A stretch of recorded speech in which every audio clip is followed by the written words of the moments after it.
Judge, Supreme Court takes over case from High Court. So, have you read about this? Under which? Yeah, which writ? Yeah, certiorari. So this we have already read under Article 32. So what was it? The Supreme Court on Monday transferred from the Calcutta High Court to itself a case of medical admission with the help of fake certificate, caste certificate in West Bengal. So it has transferred to himself this case. So it comes under his writ jurisdiction, right?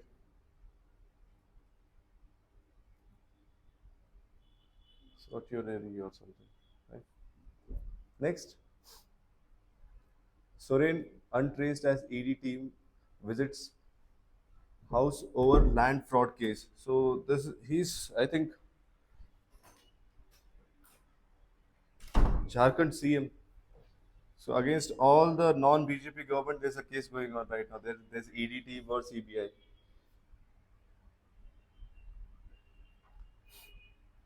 There's nothing much. Just remember what does ED do? It looks into financial irregularities.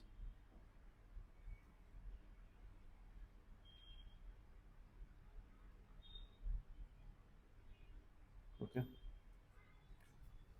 comes under Ministry of Finance or the IRS basically. Once you become IRS, you can work for ED. But otherwise also, like if you are in state police or IPS also you can work. But it is for IRS basically. Okay. Then this is Hyderabad news. Okay. Let's move on to the next one. Growth mania can injure to society. So this is paper 3. You know how to segregate papers, right? I've given you the syllabus also. So let's read. The nation's media present in full force at the annual conference of the World Economic Forum. It's in Davos, Switzerland.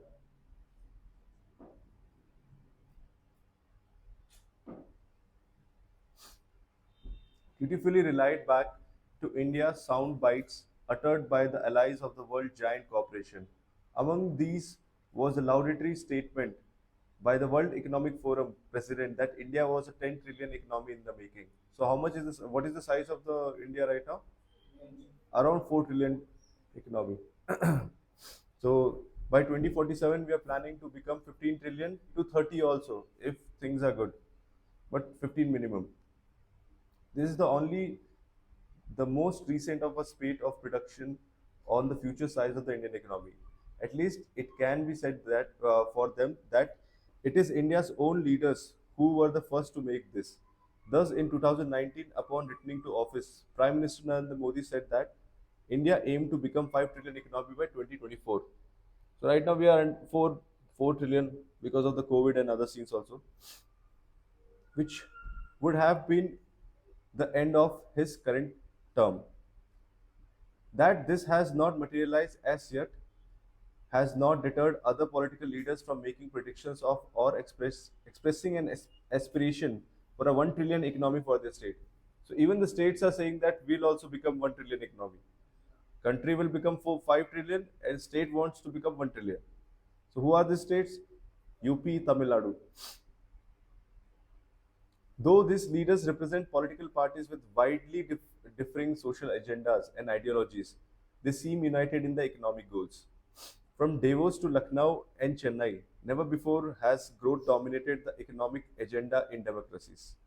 Growth is a legitimate aspiration in India's where the majority of population yet attain a reasonable standard of living.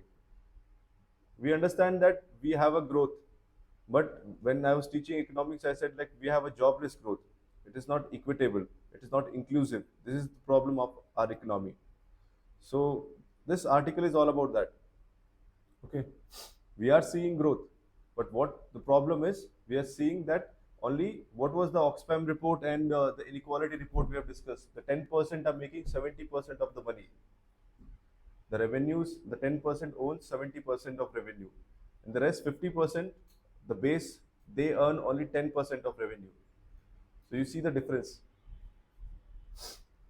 Growth plus rising inequality. So this is what it is happening. The first thing to note about the recent growth in India is that it has been accompanied by growing inequality.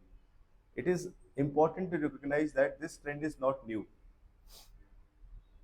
Having commenced in 1980s, it picked up in the next decade, after which it was unstoppable. Why? What happened next decade? What had happened in 1990s? I gave you a policy, LPG, exactly. LPG reform. Our India opened up to the world economy, right? IMF,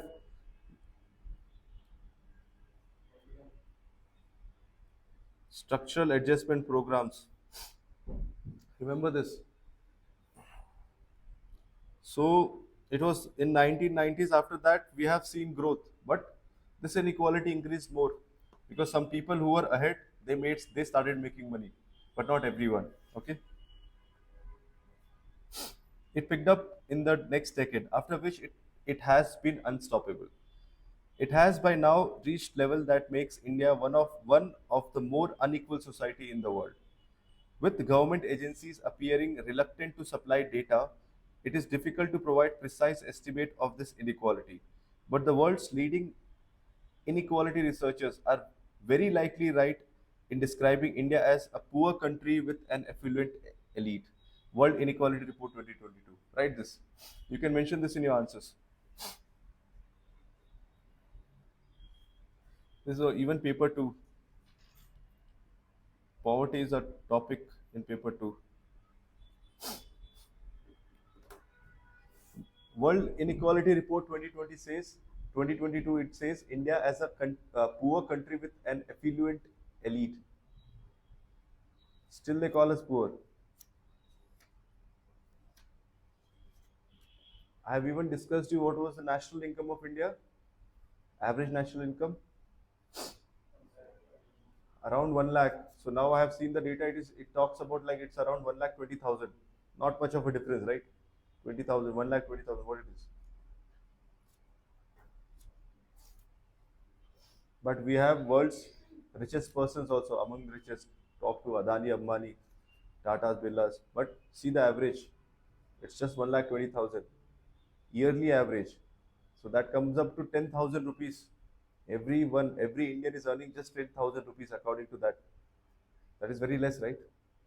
So this is why it is saying a poor country with an affluent elite. This augurs badly for the country. It is not just that the growth we are witnessing is unequalizing, it is that it appears to be making little difference to the income levels of the poorest. The rising tide may not be lifting all boats after all.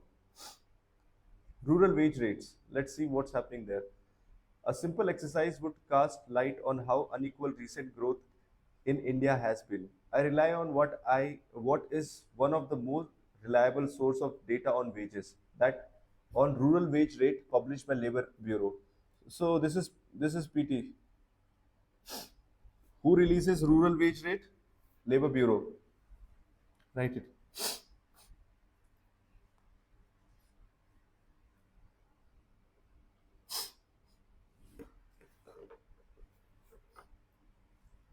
These are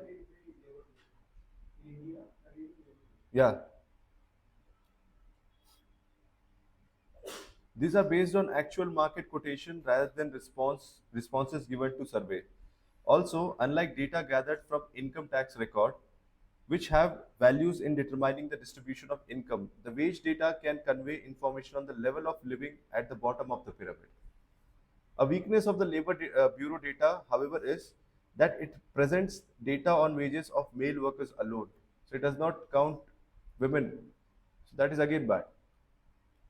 So that is a weakness. So remember this, that the Labor Bureau data does not include women. Just write it.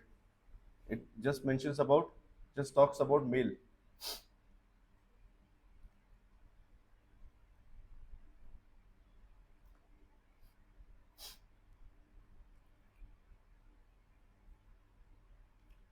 The absence of data on women workers is a serious omission as women have historically constituted approximately half the workforce in the cultivation of certain crops.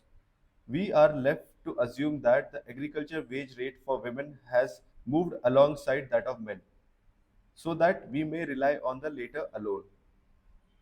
Once the data have been adjusted for inflation, we find the following trend in the real wage rate. With respect to agriculture laborers, there is a mild increase. To be precise, the real wage rate has grown by 4.6% over the 9 years from 2014 to 23. However, even this bare movement is truncated. The real wage rate peaked midway through the period and has remained stagnated since.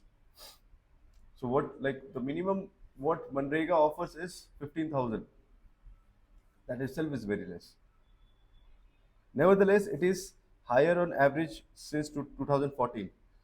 Compared to the wages of the agriculture worker, the real wage rate of non-agriculture and construction worker respectively is actually lower at the end of the period studied.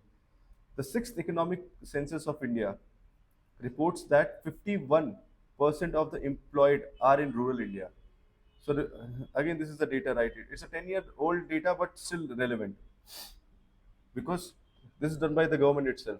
You have to quote the government data only. The sixth economic census of India, 2013 and 14, reports that around 52% of the employees are in rural India, and of this, the overwhelming majority, 69%, are non-agriculture workers.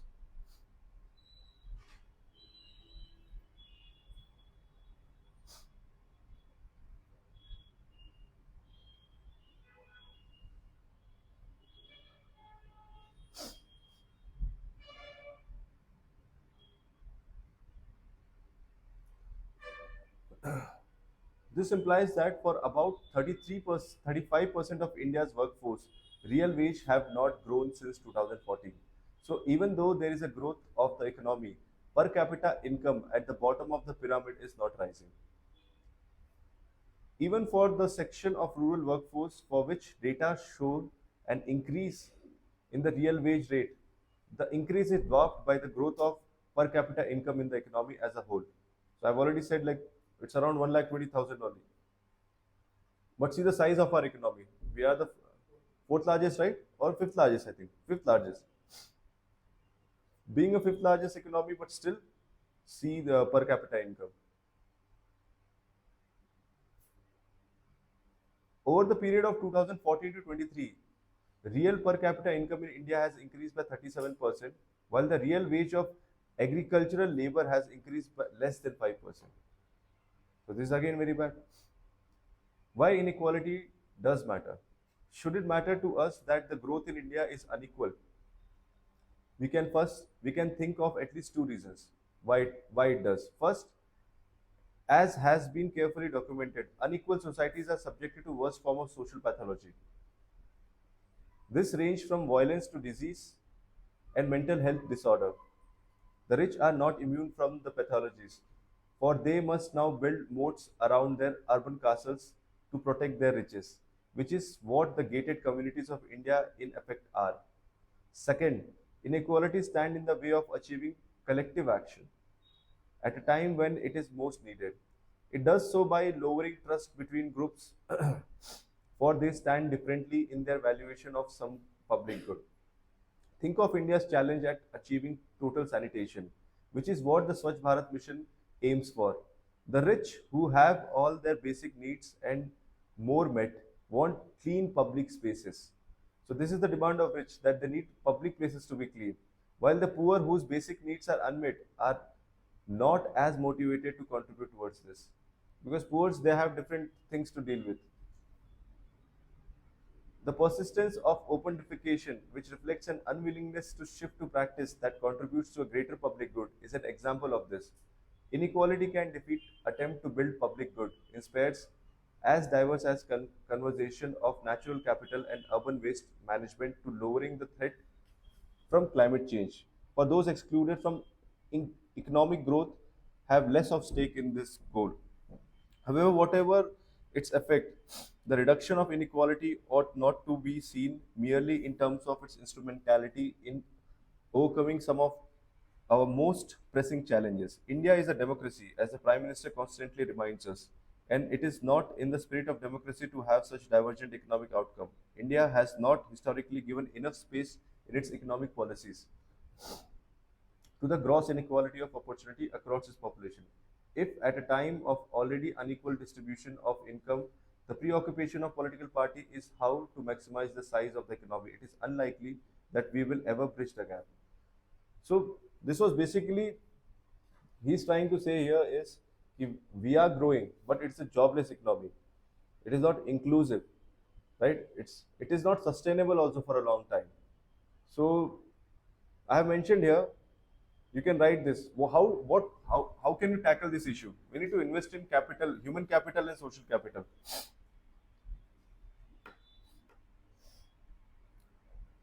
through spending in educations, hospitals, and job creation. Meaningful job creation, not just job creation, meaningful job creation. Invest in human capitals and social capital by spending in education, health, and meaningful job creation.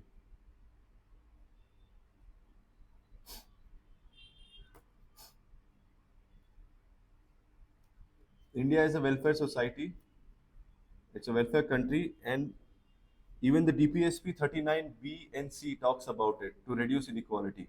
India is a welfare country,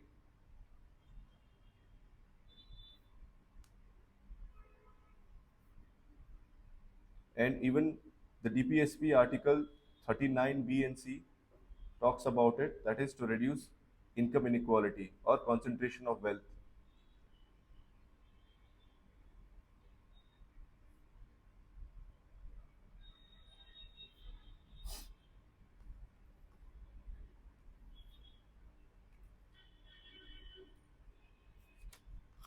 This statement is further supported by SDG goals 5 and 10.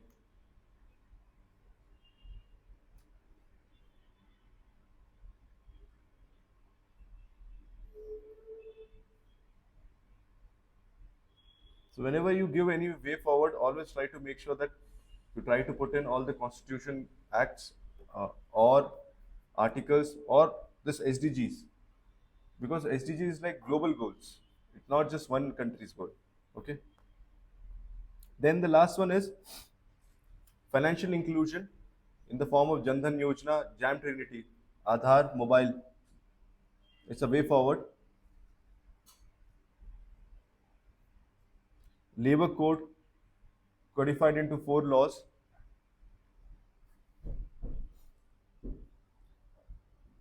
And finally, the motto Sabka Saath, Sabka Vikas, Sabka Prayas, Sabka Vishwas.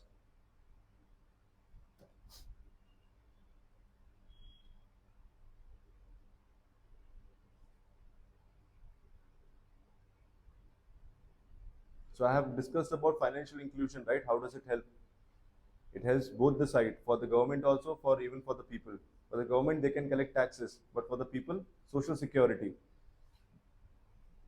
health, education, or any time like if they need any money, extra money, or unemployment guarantee also. Like if they are not employed, then they might get some money also, unemployment allowances. So this is why financial inclusion is very important. So you understood this one, and we have given some way forward also, and whatever we get. So if you're making notes, I have told you like if you're writing like paper 3, paper 4, or paper 1, paper 2, try to maintain some different files. Don't write everything in one notebook. You'll forget it because it becomes easier for you when you go revise. During the exam time, it becomes very easy. You can't carry this book everywhere and try to segregate there. Okay. Now you have time. Keep that habit. Now you build that habit right now that you maintain different slots. You can go like how I do is I maintain online, electronic ways.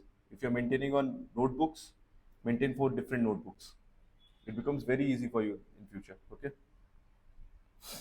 Let's read next one. Population does not help public health. Populism, sorry. Populism does not help public health. This is a very good article. It talks about what are the issues with our health system. And what kind of policy we are adopting? Under which head does health come? Which list? No, I'm talking about center list, union list, state list, or concurrent list. Under which list? State list. So this is the problem. Center makes laws, but it has to be implemented by the state. So center just makes laws. Okay. They also spend money, but not at par with what state has to because it's a state subject. Let's read. In the heart of India's bustling cities and tranquil villages, there is a silent but significant fight raging on the public health front. It is not the dramatic triumphs of curative medicine that dominate this story, but the quiet victories of preventive diseases. Not the curative, but the preventive diseases, such as smallpox, though eradicated, is still under surveillance. Polio, neonatal tetanus, measles, through improved sanitation and vaccine. So what we need is to invest more in preventive healthcare rather than curative. You understand this preventive and curative? Preventive is like before it happens.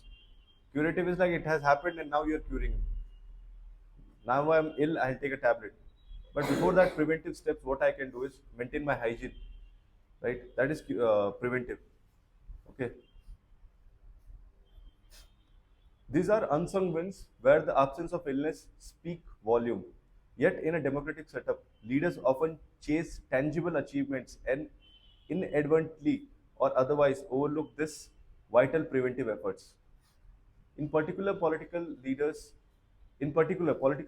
across the spectrum have leaned towards initiatives that promise immediate result, such as new hospital, subsidized treatment in private hospital, emergency response over preventive response, and populist health policies. Many of these measures do not have much of an impact because of lack of action beyond public announcement, which is almost always due to budgetary constraints. So before this, right, we have a national health policy, 2017, which talks about spending 2.5% of GDP. And do read about this national health policy. What is talking like? What are the clause? And there are some different targets under this national health policy. Do read about this. So one thing I'm just letting you know that it says that we need to spend 2.5% of GDP, but how much we are spending right now is just 0.7%.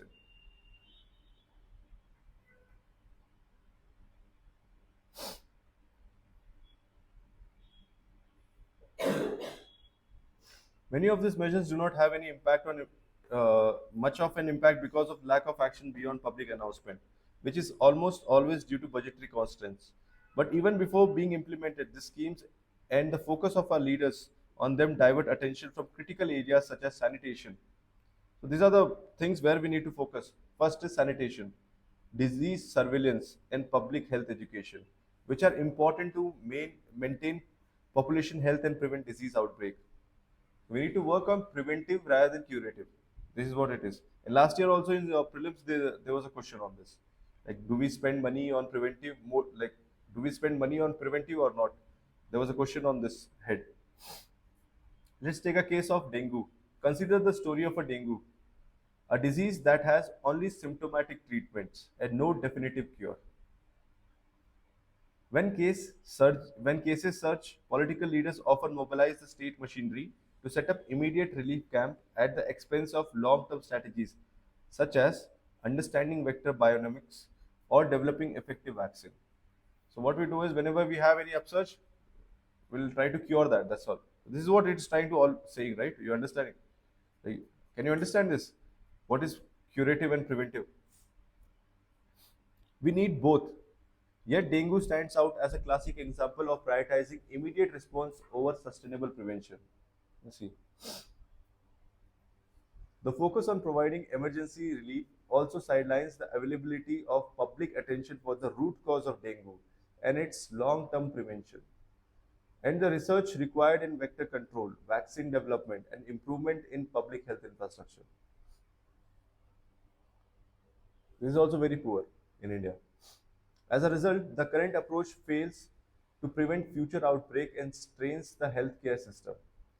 Research and development in these areas are crucial. For example, despite its limitations and restrictions, the existing dengue vaccine underscores the need for more research. So we need to do more research and development. That is also required. For change is also affecting mosquito breeding and movement pattern, and public health strategies need to adapt to these changes.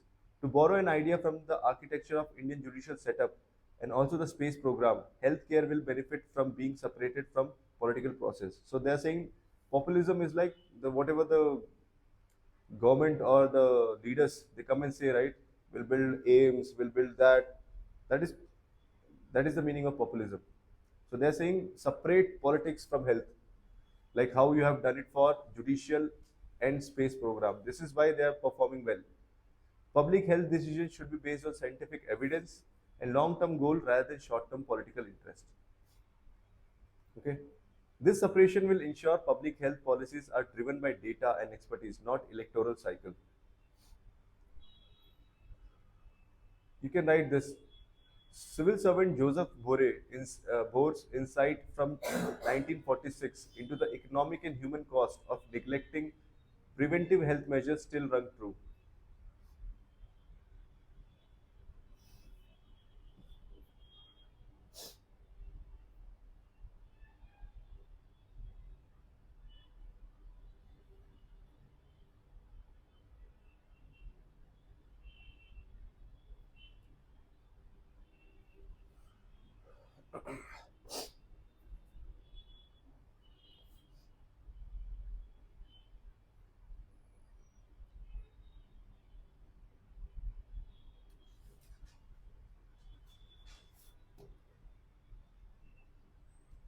Investment in nutrient programs, while not immediately visible, have far-reaching implications for health and productivity. The contemporary Prime Minister overarching scheme for holistic nourishment, Poshan Abhiyan scheme plans to reduce stunting by 2%, undernutrition by 2%, anemia by 3%, and low birth weight by 2% every year. Write this also, Poshan Abhiyan. What does it aim? What is the aim of this scheme? Is to reduce stunting by 2%, undernutrition by 2%, anemia by 3%, low birth weight by 3% every year.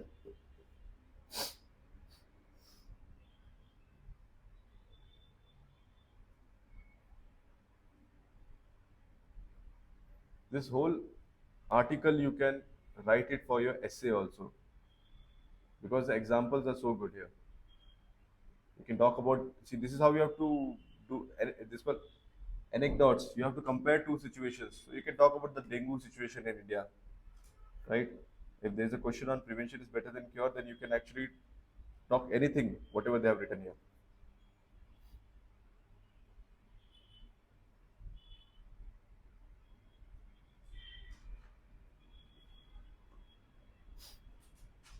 So this is Poshan Abhiyan. You need to read more about this. So whatever you are writing it, you have to go home and do some research.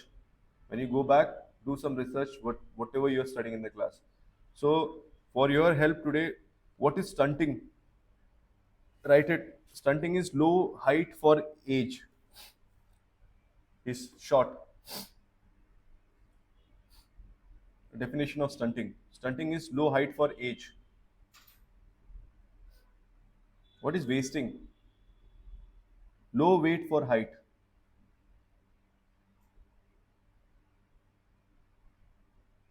You need to remember this. Okay. What is underweight? Low weight for age. Wasting is low weight for height. Underweight, low weight for age.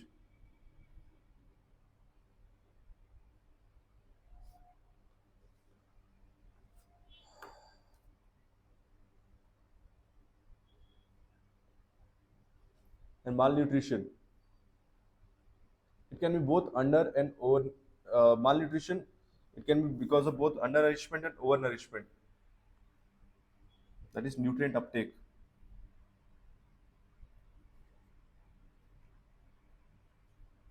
The basic definitions, okay?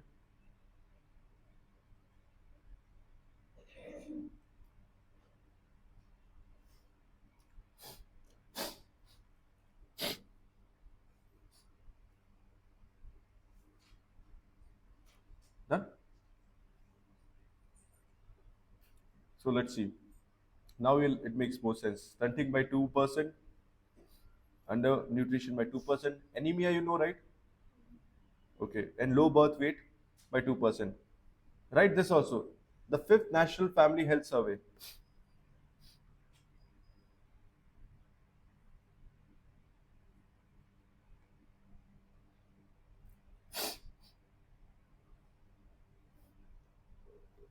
Data are always important. The fifth National Family Health Survey found 35.5% of children under 5 were stunted and 32% were underweight in 2019-21. The whole thing you write it. This whole.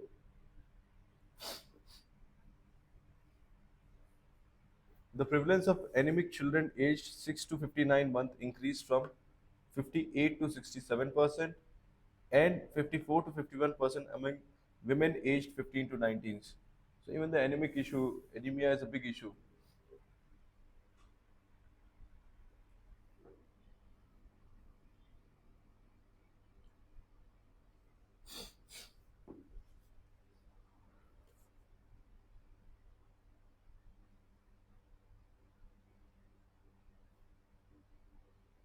This was mentioned in National Family Health Survey. Okay.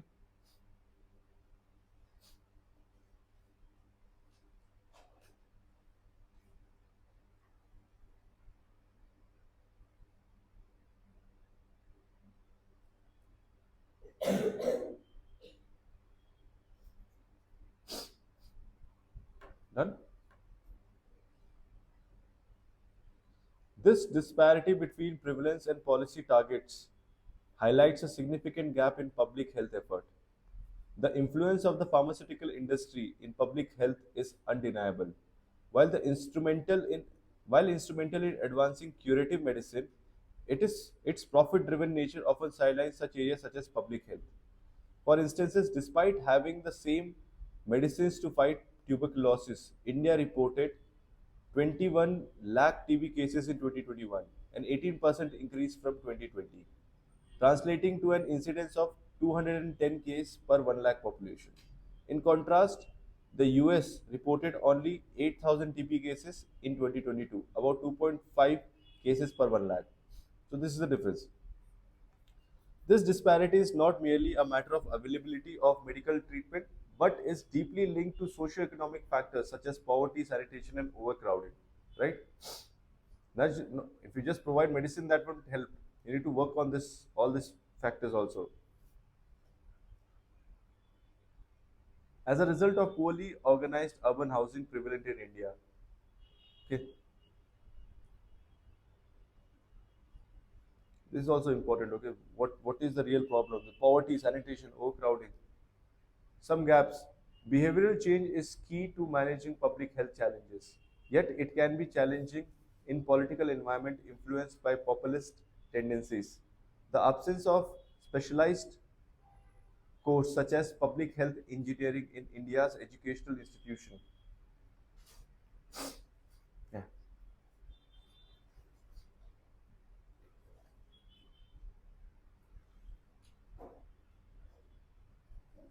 Late? Okay. We have already read one article in the house, second one. Just follow up, okay? It's about health, public health.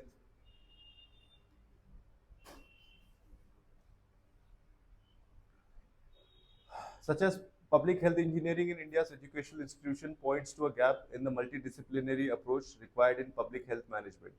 Public health is not just about treating disease, it is about preventing them, requiring expertise from various fields such as environmental science, sociology, urban planning, and economics. So it's an all round development, not just one thing. The current physician centric focus of India's public health system often fails to capture this comprehensive nature. So we only understand doctors. We need to have more doctors. No, we need to work on all this pair. R&D, we need to spend on curative infrastructures. Then only we'll have a robust healthcare system in India. Okay? A degree of autonomy is needed. Effective public health management should encompass preventive measures, policy formulation, community health, and environmental health, among others. In public health, adopting a separation of power approach is essential. A fair and effective health system requires freedom from political influence, focusing on policy making and implementation driven by scientific evidence and long term objective. While prioritizing health decisions based on scientific evidence and overarching public health goals are crucial, there is a risk of disconnecting from the immediate health concern of the general populace. To address this, the ideal solution would be to place health ministries directly under the leadership of elected officials, such as Chief Minister of Prime Minister, like how they have done for space and other space program is directly under PM. This is why it is performing well. So they want le- take it out from the health state subject and give it to the CM directly or to the PM. Similar to the management of space or atomic energy department. See, these are under Prime Minister directly. This structure would not only provide a degree of autonomy, but also ensures that health policy are aligned with people's immediate and practical needs, striking a balance between expert-driven decisions and public aspirations. In sum, democracy is not inherently harmful to public health, but the way public health is managed within democratic system often leads to significant shortcoming. Infectious diseases, non-communicable diseases, healthcare excesses, mental health, and misinformation pose challenge that demands a moral, holistic, long-term approach in public health policy. A separation of healthcare decision making from short-term political goal is crucial to develop sustainable health strategies that address both the immediate and future health needs of the population. I hope this article you liked it. It's a very good article. You can, if you have a newspaper, cut this. This will help you in. You can write it in essay, paper two, paper three. Okay, it has given more information. It has data also, and what exactly we need to do. Is talking about that too. Okay, I've given you this right. Once you go home, try to write an essay. Prevention is better than cure. Just replicate this article. Try to just replicate this article, whatever we have read. You'll understand that what all it talks about. Okay. If you don't have a newspaper, just write the heading and you'll find it on internet.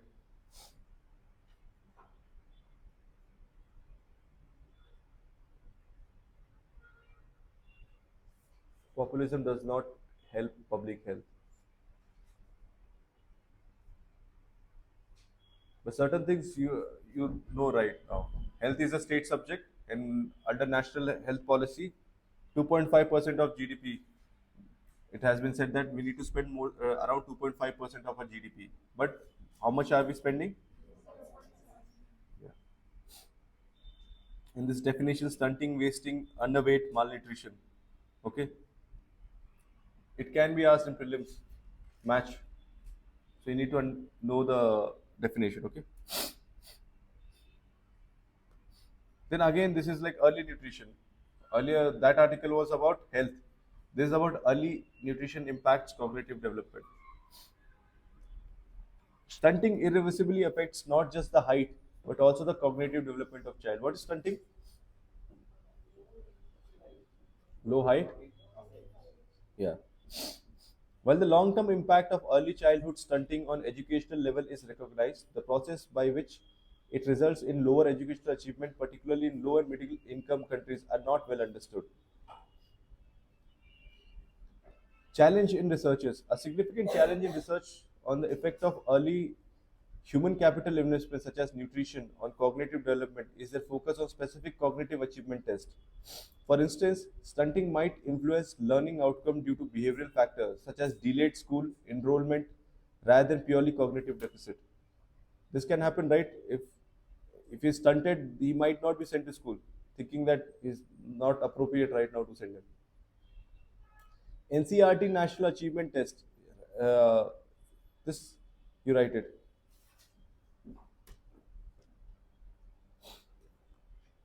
NCRT National Achievement Test (NAT) And Pratham's annual status of educational report. You'll be reading about this too very often in newspaper.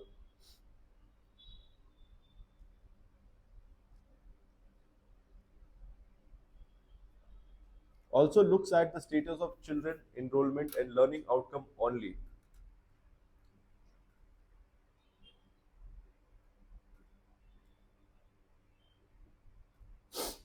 So it only talks about learning outcome, nothing more than that. How much he has learned. So like in Acer, this Pratham's report, they say that they'll go and check if a 10th standard or 8th standard person can solve maths question which belongs to 5th standard or 4th standard, or can he read English or not. So those are only learning outcome.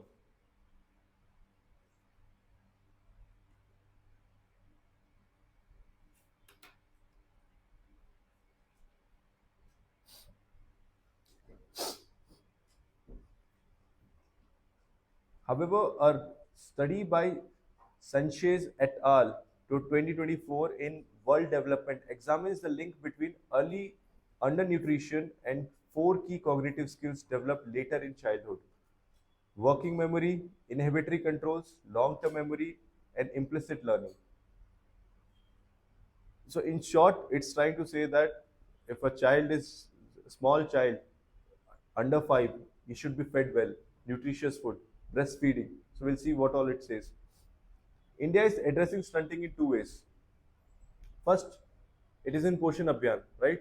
The second one, Integrated Child Development Service, ICDS, right? This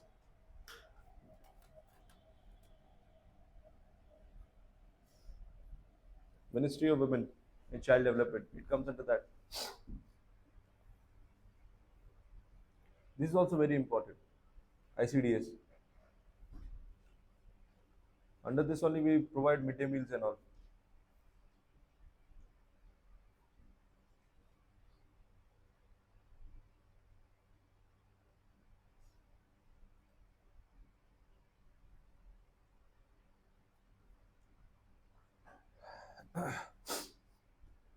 So how do we address in India which policies? One is Poshan Abhiyan, second one is Integrated Child Development Scheme, ICDS, have played a significant role in addressing the issue of stunting. Can you see?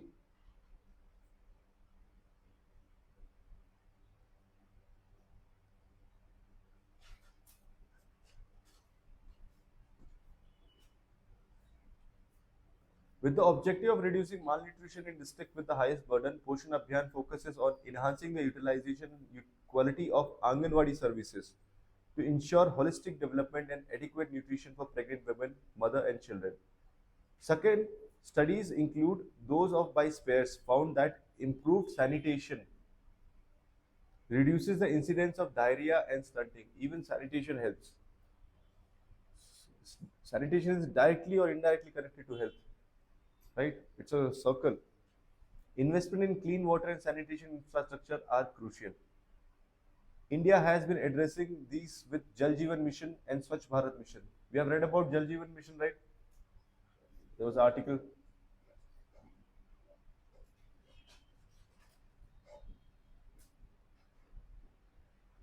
Three key strategies how we can improve this cognitive development at early stage. To markedly improve child nutrition and combat undernutrition in India, three key strategies can be the largest needle mover. First, promoting early breastfeeding along with continued breastfeeding for 2 years. This is very important. And this is done under Mothers, there's a scheme also, Mothers Absolute Affections Program,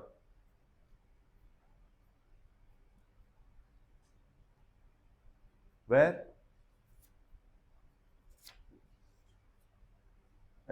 where the government provides comprehensive lactation support and creates breastfeeding friendly environment.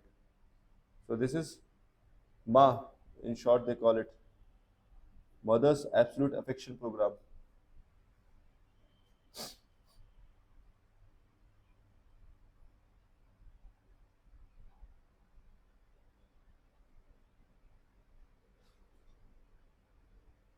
Clear? Leveraging mobile technology to educate mothers about the criticality of exclusive breastfeeding in the first 6 months is also vital. Lack of awareness is also there among women. So they're saying you can leverage mobile technologies too. At the same time, improving maternal nutrition is crucial as healthier mother have healthier babies. Second, as children grow, diversifying their diet becomes crucial. So diversity in the diet is also very important. Second thing. First one was breastfeeding. Second is diversifying their diet. Third one, an extra Anganwadi workers to each Anganwadi center could help. How?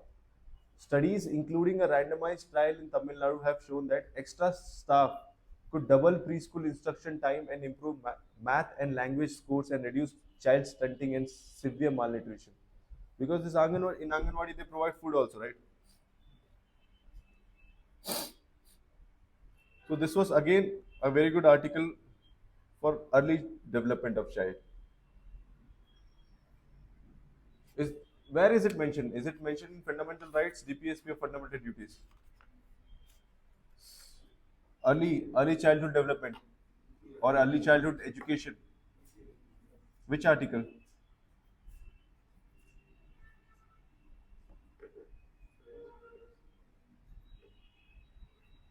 No,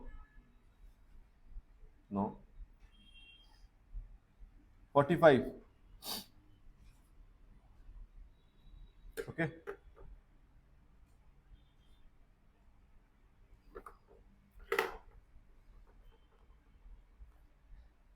There's an issue going of right to privacy for this Digi Yatra. So if you travel by plane, make sure that you don't give your consent, or if you want to give consent, read the terms and condition.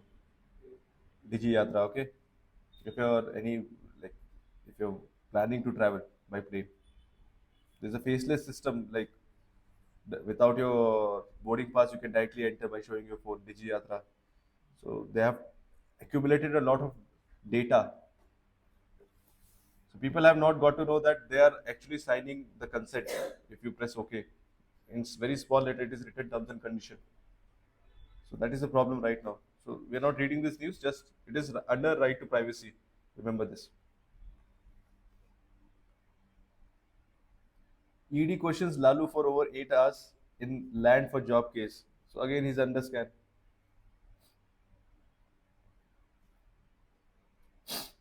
Center extends ban on SIMI for 5 years for fomenting terrorism. What we need to learn is this UPA Act. Just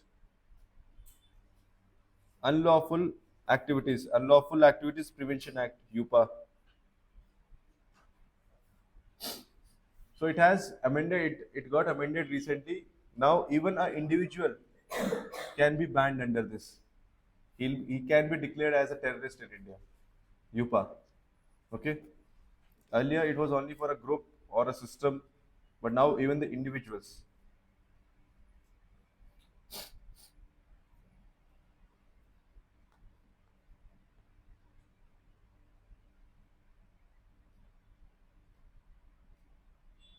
So there's again this. They're saying the CA Citizen Amendment Act will be implemented in week. Let's see. Then elections to 56 Rajya Sabha seats on Feb 27. So we have discussed about the election. What do we like? Can you tell me how it is done?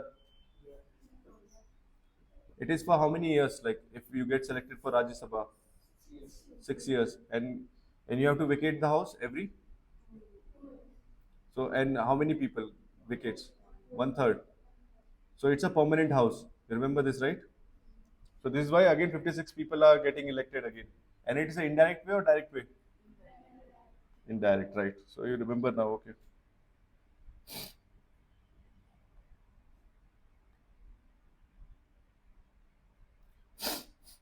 So this news: committee examining bill on marriage age gets extension. So they are now planning. There is a committee which has been set up to increase the women's marriage age from 18 to 21. There are both sides. There are cons. There are pros. You do think about this, all these things. When you sit idle, what are the pros? What are the cons? What will happen if they get married at 18, what will happen for this next 3 years if it is extended, okay? Because these types of question can be asked in interviews also.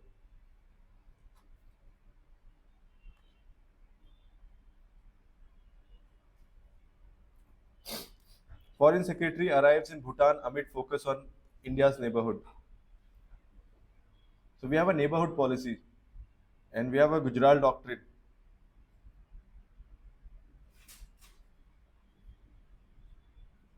and neighborhood policy.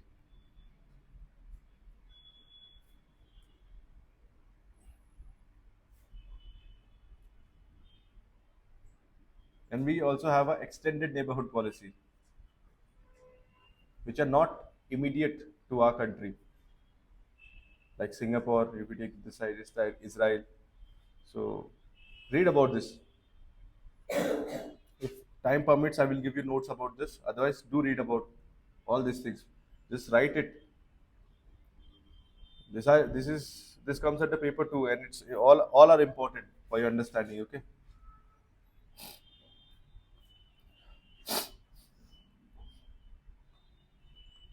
Let's see what's happening in the world. Ukraine to build 4 nuclear reactors as war hit power supply. Okay. Qatar inks 15-year deal with Bangladesh for gas supply. Putin formally registered as presidential candidate. South Africa ruling ANC suspends members for ex-president Juma. We have read about Maldives, right? There was a pro-Indian, then pro-Chinese. Now this person is a pro-Chinese, Muizu. Maldives' main opposition party merged impeachment against President Muizu. So there's some problem. There's a kind of turmoil going on in their parliament or something. So mostly this guy might step down. We'll see if there's any news like that. Fierce battle in Gaza after Jordan attack kills 3 US troops. So now the US troops are getting killed. This will become more problematic.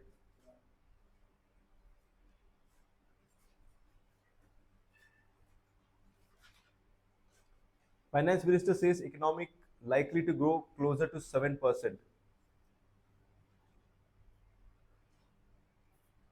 See, it is called bullish report. Bull and bear. Bull means upward trajectory, bear means downward trajectory.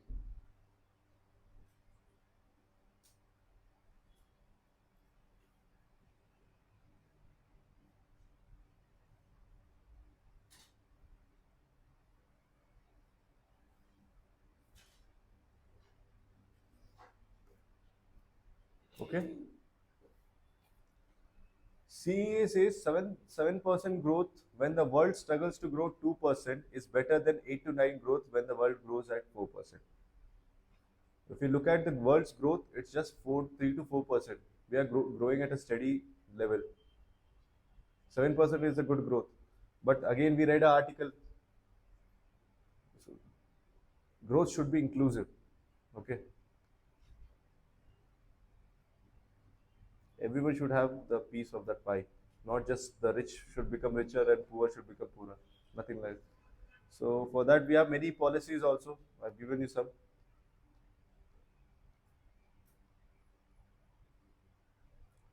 Destination Uttarakhand.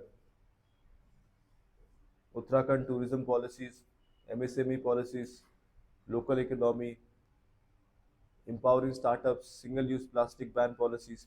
See, this is at state level. We have it at national level. Similar. So you just need to understand what all we'll be studying. Startups we need to study. This plastic ban policy. This is for environment. Tourism policy also we have. Sustainable growth and inclusivity. MSME is very important. You need to read about this. And local economy. Atmanirbhar Bharat.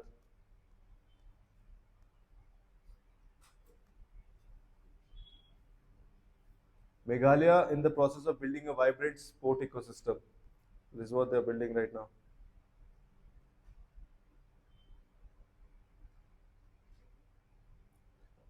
What is Humboldt Enigma and what does it mean? for India. Let's read this. This is an interesting one. Where is biodiversity concentrated?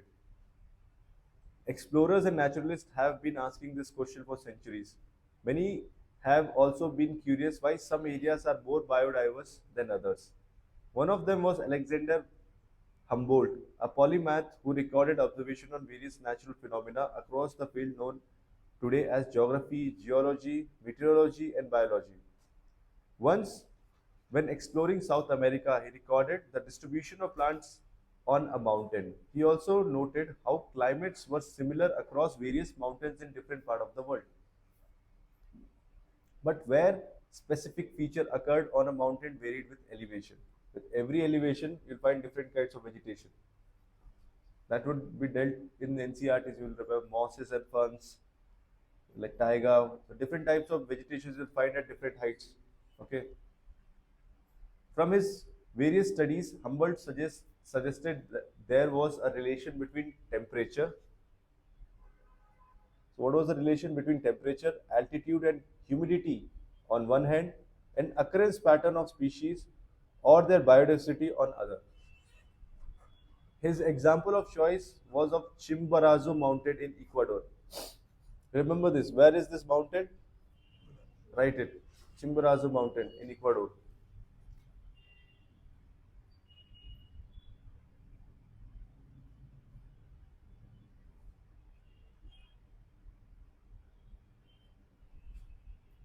Chimborazo, which has today become an important illustration of mountain diversity. 2 centuries later, a group of biogeographers, scientists who explored the relation of diversity with geography, used modern tools to take another look at the drivers of biodiversity. Based on their findings, they proposed their own version of the link between biodiversity and mountain, and it's called as Humboldt Enigma.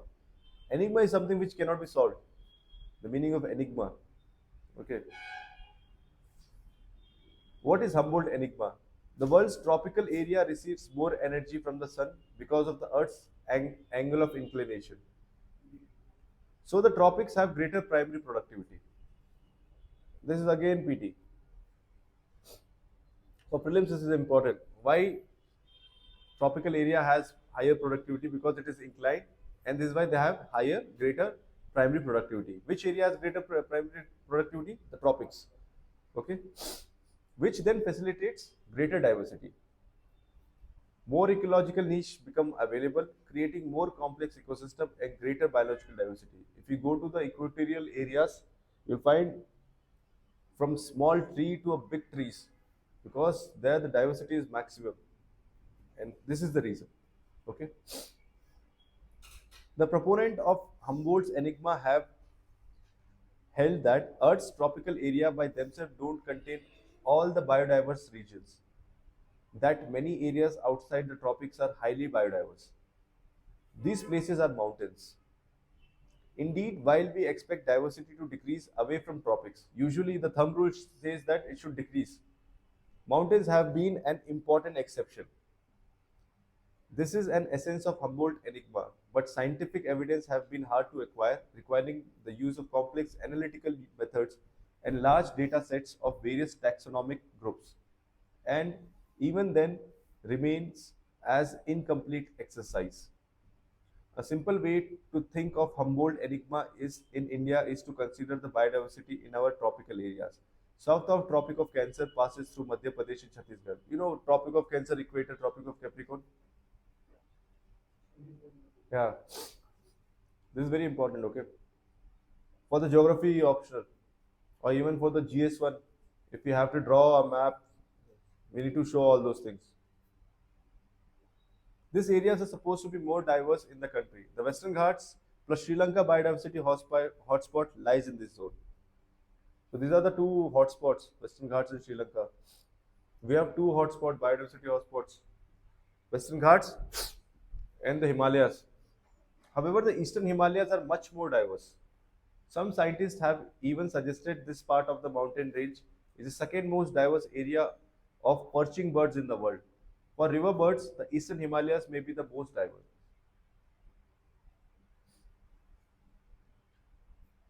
Why? What drives biodiversity?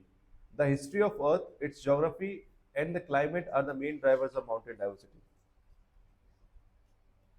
In different biodiversity at different location is a result of change in how these factors have intermingled over time and space.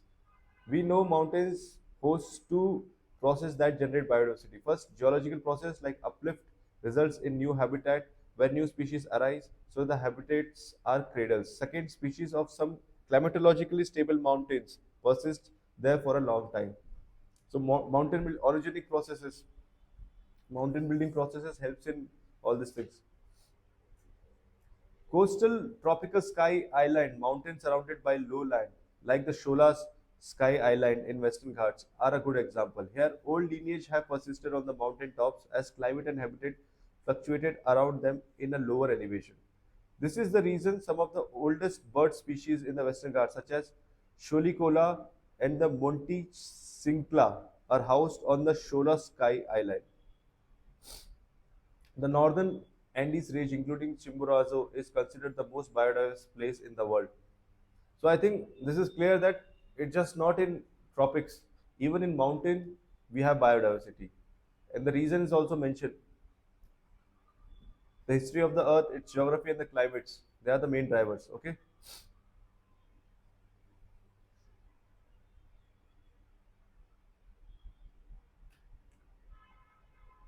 Next, let's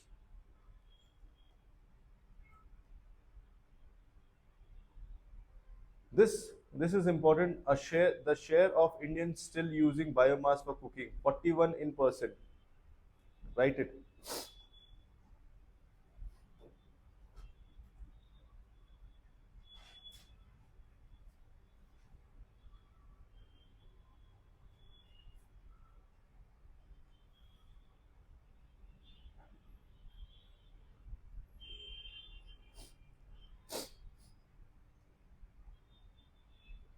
Indian relying on wood, cow dung, or other biomass as cooking fuel emits around 340 million tons of carbon dioxide in the environment, which is about 13% of greenhouse gas emission.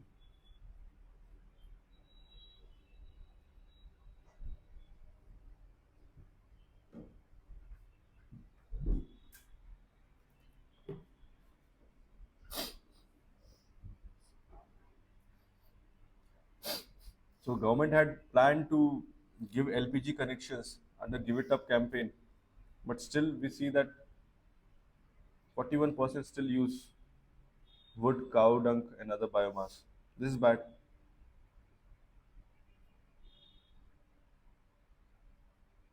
Okay.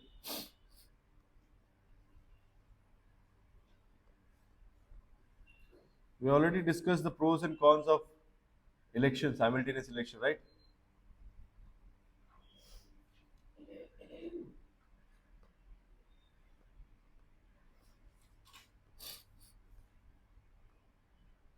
It's an important question. They can ask this question anytime. Okay, very important. Let's read. High level committee headed by Ramnath Kovind, former president of India, was constituted in September 2023 to examine the issue of holding simultaneous election for Lok Sabha and SLA and local bodies of all states. The high level committee has invited responses from political parties, the law commission, and other groups on purpose to hold simultaneous election. What is the background? During the first four general election 52, 57, 60, 67. The election to Lok Sabha and State Legislative Assembly were held simultaneously. This is important. Remember this.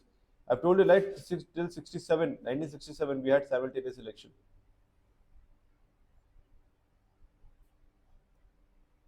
Write this. This is not there. I think this is. Is it online? What you're reading? Online it is at last. Text and context. Yeah, it will be in the last pages. Last or second last page.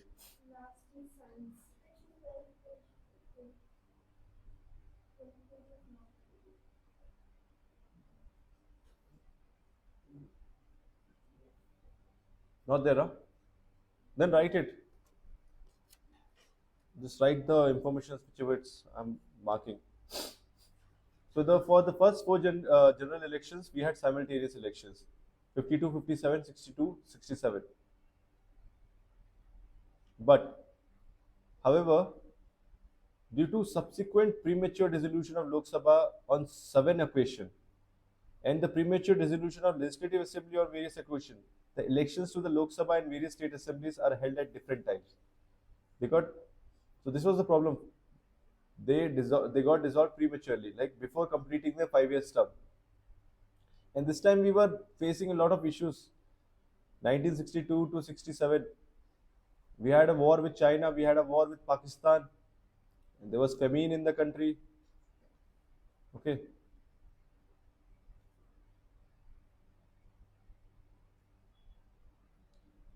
and the premature dissolution of Legislative Assembly on various occasions, the election to the Lok Sabha and various state assemblies are held at different times. In 2019, only 4 states had their assembly election along with the Lok Sabha election. So this is what it is happening right now. How we started and now see what is the scene. In 2019, only 4 states has simultaneous election.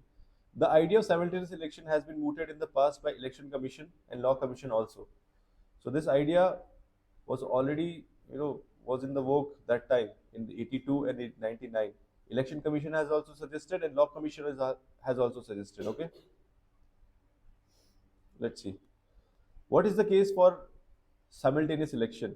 The desirability of simultaneous election can be discussed from the perspective of cost, governance, administrative convenience, and social cohesion. Firstly, it is estimated that the cost of holding general election to the Lok Sabha is 4,000 crores for central government, just to hold election for central government. Each state assembly election would also cost considerable amount of money according to the size of the state. While this is an official expenditure of the government, the expenditure by the parties and candidates are many-fold times higher. So there was a news that India spent like around 20,000 crore for the election last time.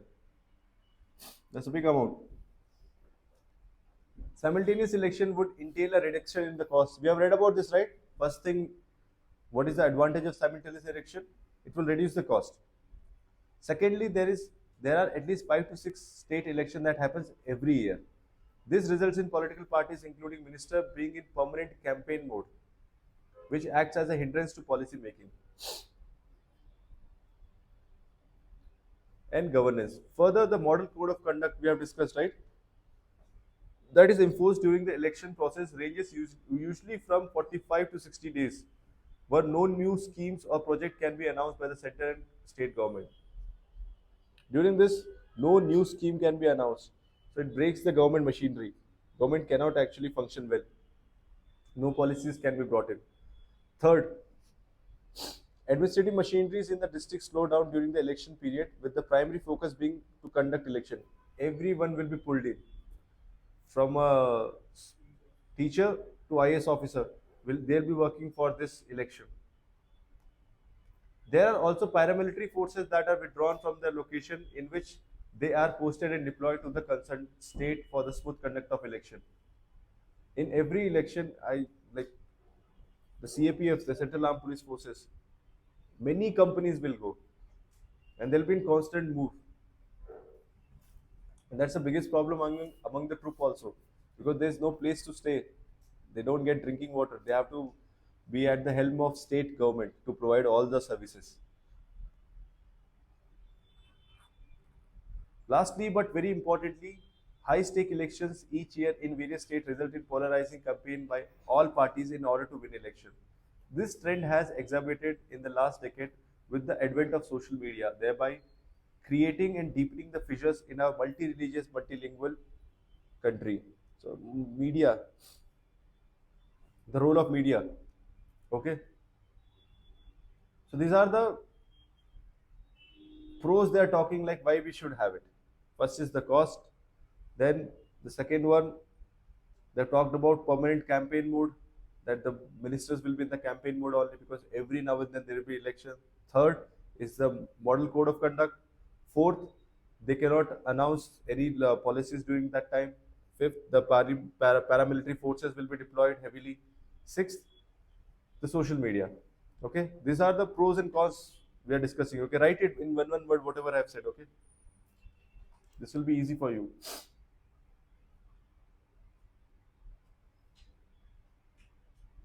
First is cost, around 4,000. You can give the example cost.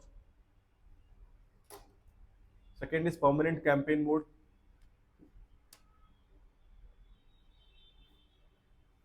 Third is model code of conduct does not allow to pass any policies during 40 to 40, 45 to 60 days. This is third.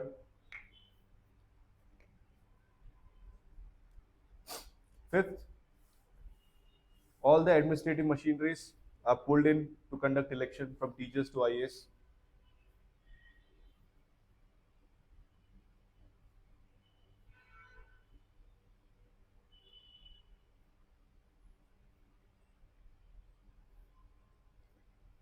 Sixth, heavy deployment of paramilitary forces.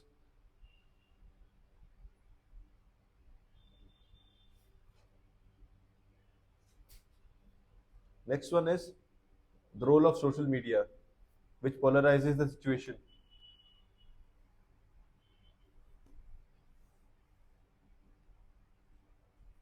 So this is why they are asking for simultaneous election. This is for argument. Let's see what are the challenges. There are tangible benefits that accrue due to simultaneous election. However, there are also significant issues that surround such a proposal, both from democratic and constitutional perspective. First, India is a federal country. Various states have their own unique set of issues that are significantly different from another. The union and state government have their respective powers and responsibility toward their electorate as per the division of power under the constitution. So this is important. Division of power. First is India is a federal country. State has its own functions to do as compared to the union. Both have their unique and autonomous functioning. Okay. Conducting elections simultaneously to the Lok Sabha and all state assembly would result in national issues overshadowing regional issues. And this is the second point. If we conduct simultaneous election, only we'll be looking at the national issues. But what about the regional and local issues? That will overshadow. First problem, write it. For against, this is it. This is the first point. India is a federal country, division of power. Second point is during simultaneous election, national issues might overshadow regional and state specific issues.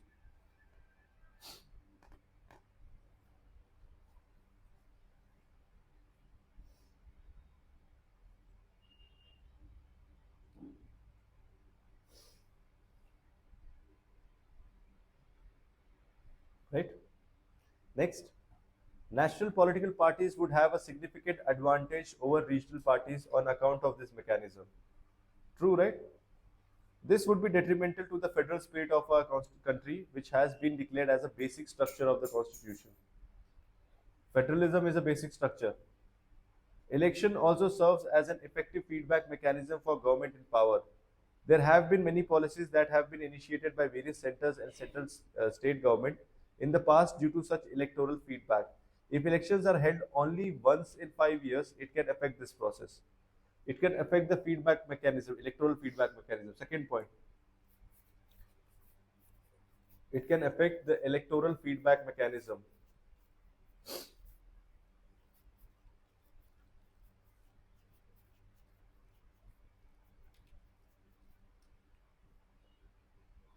Apart from the federal and democratic issues discussed above, simultaneous poll will also require constitutional amendment. So this is also one catch. India is a parliamentary democracy where the government at the center and state needs to enjoy majority in the Lok Sabha and LSA respectively. The duration of this house is 5 years, but it may be dissolved earlier if the party or coalition in the power loses majority. So the third issue is premature dissolution.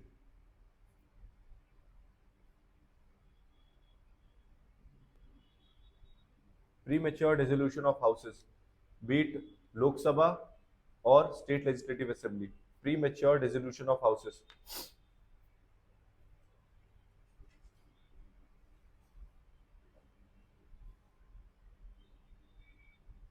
The duration of this house is 5 years, but it may be dissolved earlier if the party or coalition in power loses majority and no alternative government can be formed. What to do if 5 years only, if the time frame is there, if 10 states says that we don't want this government, what to do about that 2 3 years left? Can we hold another election that time? No, we need to wait for the Lok Sabha. So that is one problem again, right? Premature dissolution of the houses. Further, the state legislative assembly can be dissolved by imposing precedent rule under Article 356. So this is also again an issue. If precedent rule is implied, if they have there's a precedent rule in any state, what will happen then? This is again ambiguous. Nobody knows. Having a fixed tenure of 5 years for the Lok Sabha and State Assembly will therefore require constitutional amendment to Article 83, 85, 172, 174. So for simultaneous election, we need a constitutional amendment. That is again a problem. That deals with the duration and dissolution of Lok Sabha and legislative assemblies. It will also require amendment in Article 356. See, there are so many constitutional amendment required, like we need to do before going for simultaneous election. What are the various recommendations? Let's see what all recommendation this Law Commission and Parliamentary Standing Committee on Personal Public Grievances, what they have said. Law Commission in 1999 and Parliamentary Standing Committee 2015 have dealt with the issue of simultaneous election. The Law Commission has also submitted a draft in 2018.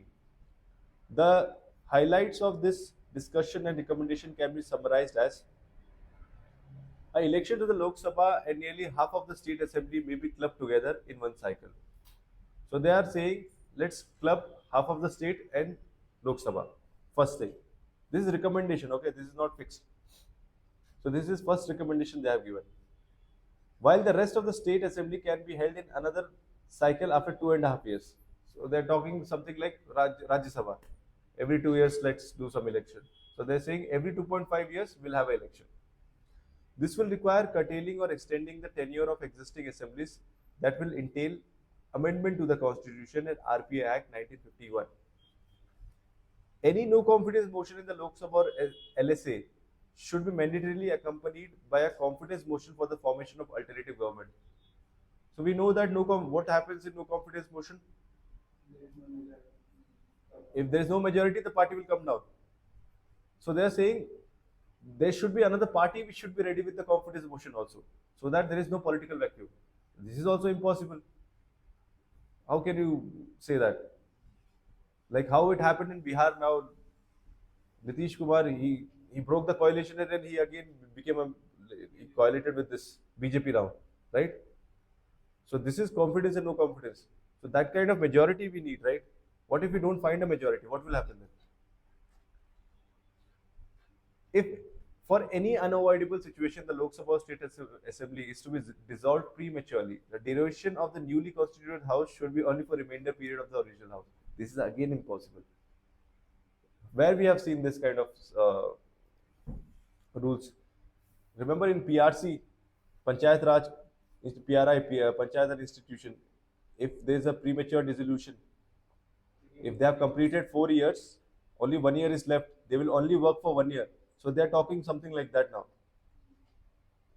How is it possible? Because election takes time. More money will be spent here, right?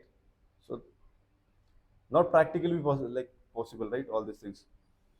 This would also act as a deterrent for MP and MLA pushing for premature dissolution of the house.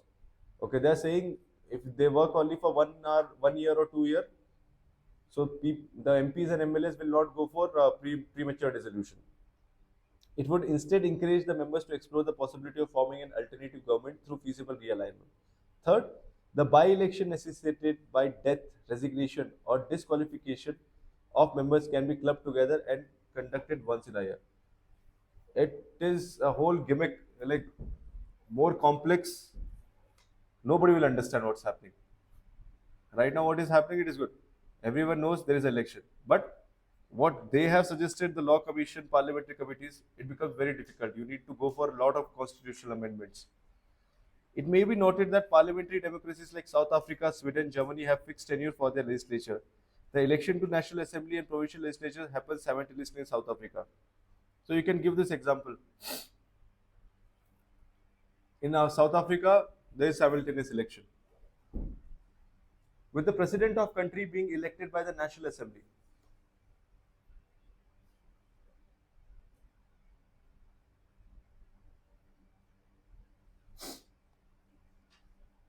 So, what can be an ideal solution?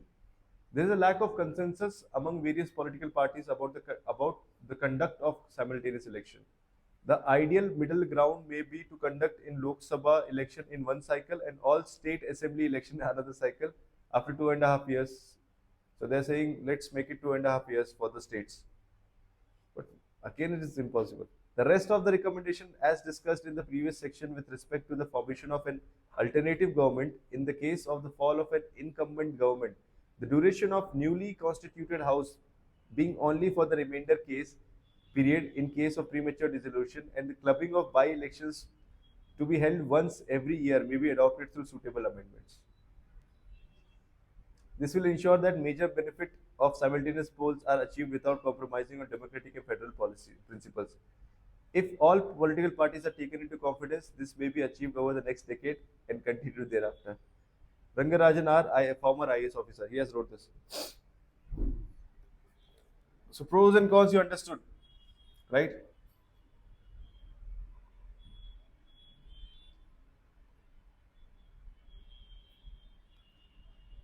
Next is improving battery technology for speedy EV adoption.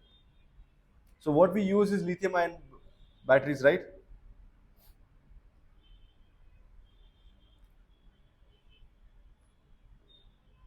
There's a good reason why lithium is the material of choice for EV batteries. Lithium, the lightest solid element known to man, has high propensity to give up its electron.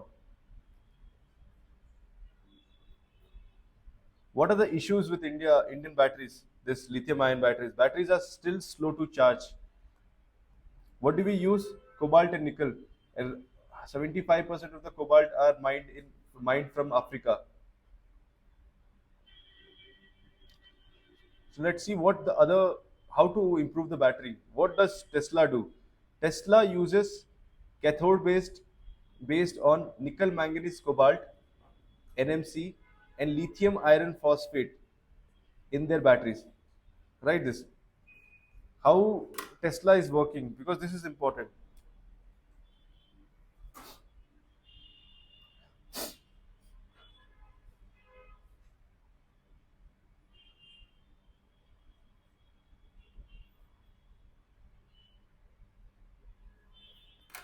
And for cobalt, I have said 75% of the ore is in Africa. Okay.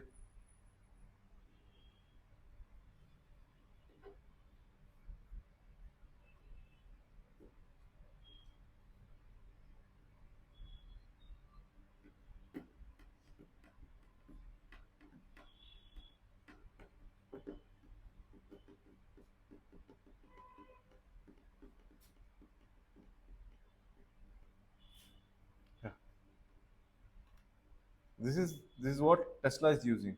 So while NMC, nickel manganese cobalt batteries have high energy density, thus provide longer range. So this helps in providing longer range. LFP, lithium iron phosphate batteries have longer life. So we need to use this. One gives longer range and one gives longer life.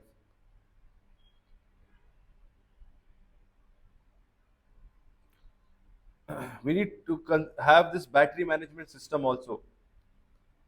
There's a problem that most of the time we find there's an overheat issue with the batteries.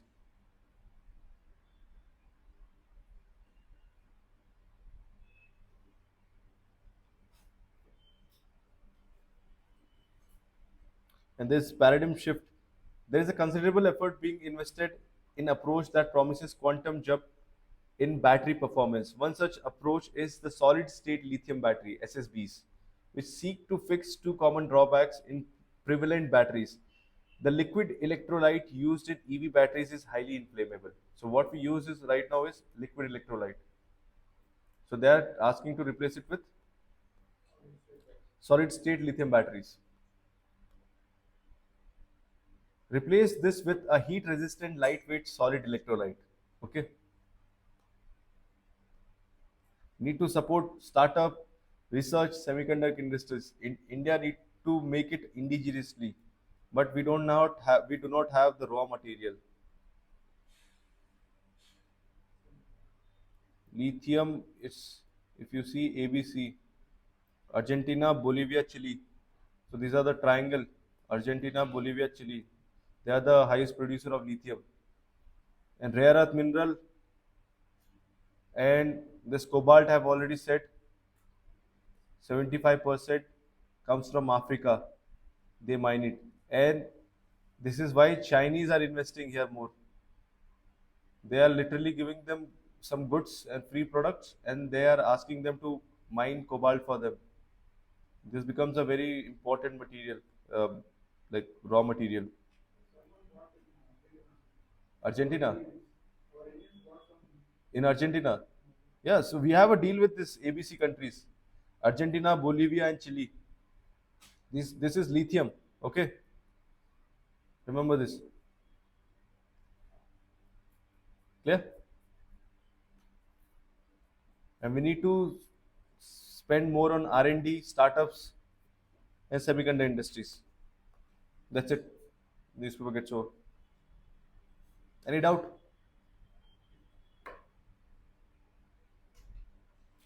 Okay. So we're done for today. People who had wrote the test,